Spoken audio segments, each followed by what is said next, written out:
Hello and welcome to Heroes of the Faith, first semester. I'm your Bible teacher, Mr. Pitts. It's a pleasure to have you all here today. And so today we're going to kind of introduce this class to you. We've already gone over the syllabus, hopefully, and if you have questions about the syllabus, we can definitely go over that on Wednesday during our allotted time. But this will be starting in Unit 0.0, as this is sort of the introduction to the class. And so this section will be called Understanding the Biblical Ancient Near East Culture, or in other words, A&E culture. A&E just means Ancient Near East. And so the biggest question I always get at parties, that was dumb. But anyway, at most events is that what is the Ancient Near East? That's one question. And then why do we need to understand it? So the Ancient Near East basically is the culture and setting during the biblical times. In short, yes, we can read the Bible and understand it.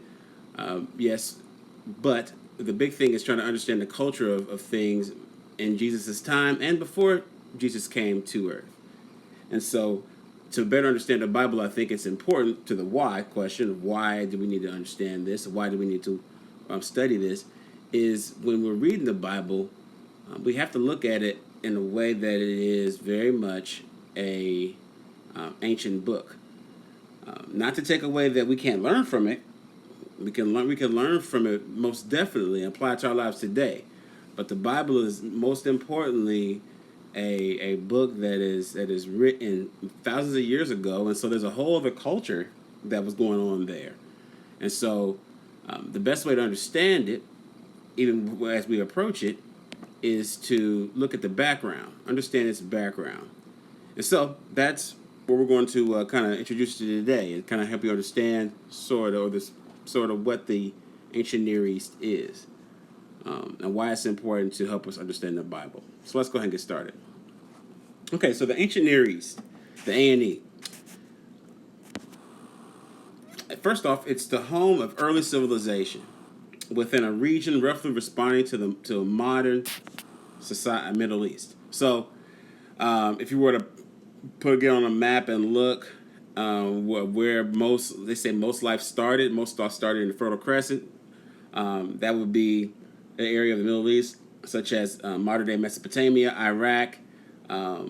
Some say even Israel. Ancient Egypt would be a part of this, and yeah, there we go. And so those stories we hear in the Bible are mainly pointed in that particular region. And then most people say that life. I mean, after the flood, Noah and his family begin to spread across the world. But most of the stories that take place in the Holy Word is in this particular region. And so there's a particular culture that developed there. So the ancient Near East is considered to be one of like I said, the cradle of civilization. It's known for its agriculture, where it was first practiced. So farming was first practiced there. It established familiar institutions such as social structures, people how to get jobs, economic gain, and that nature. And it also started social statuses.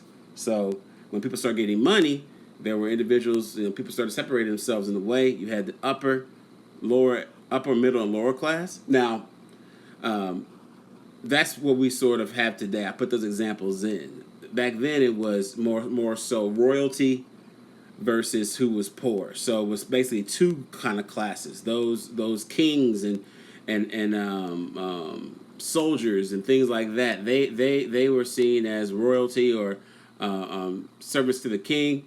They literally were the ones who had the money. While there were the poor, the peasants, lower class, if you will. So I put middle class because I try to make us understand and give us an example. But really, in the ancient Near East, there are only two sort of classes: the kings, the royalty, and then those we would consider to be peasants.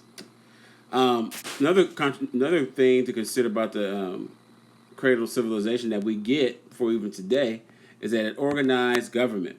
And as I mentioned, kings somebody had to rule these civilizations.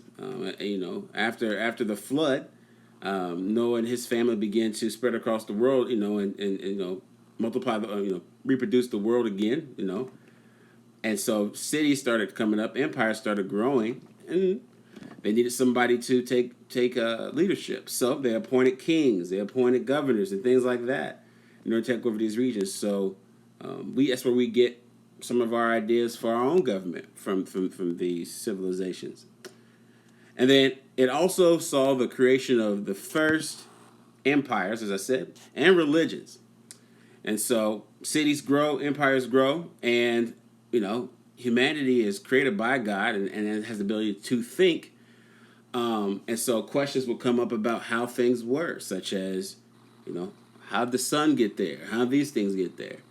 And we'll get to more of why people actually stop looking at God because of that. But they actually would, instead of trying to figure out that it was God who created all these things, gods were created. Thus, little religions were created. Certain cultures, like the Egyptians, have their own gods, and then you have the Babylonians have their own gods, and then later on, after the Babylonians passed away, we have the Persians, and then we have the Greeks, and they all have their own different gods. But we'll talk about that too more in this particular section. But yeah, all these religions start popping up. And then, because of this, these early advances laid the foundation for the following: writing and law codes. And so writings about particular things, about historical events and things like that. And then law codes, of course, to establish in the government, so that people could be protected, or it could protect those who were in power. And then, sadly, of course, because of empires rising, because of religions and these codes that might cause separation or division amongst people, this all led to the final blank in this page: warfare. And so, because everybody thinks they're right.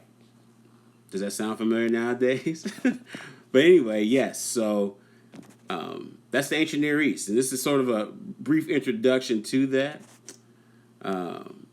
And you're coming to find out is that even throughout this whole entire sort of man-made, is what it seems, man-made organization of life, God is still in power, and God is going to use this culture to bring redemption to the world.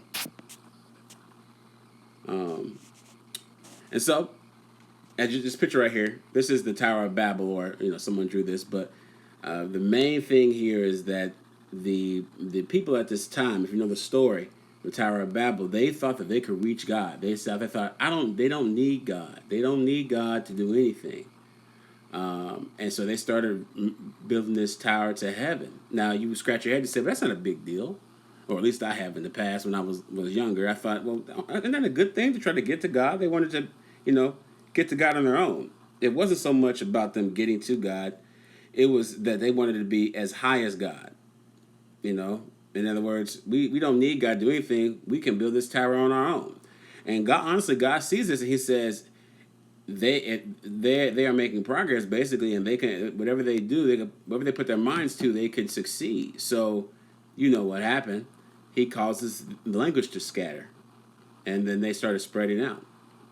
We'll get more into detail about this, but as I said, God's going to use this particular situation here to begin His redemption plan, and I'll explain more how that makes sense. And I'll say this: the very act of scattering them with language, He'll use that to bring them back together.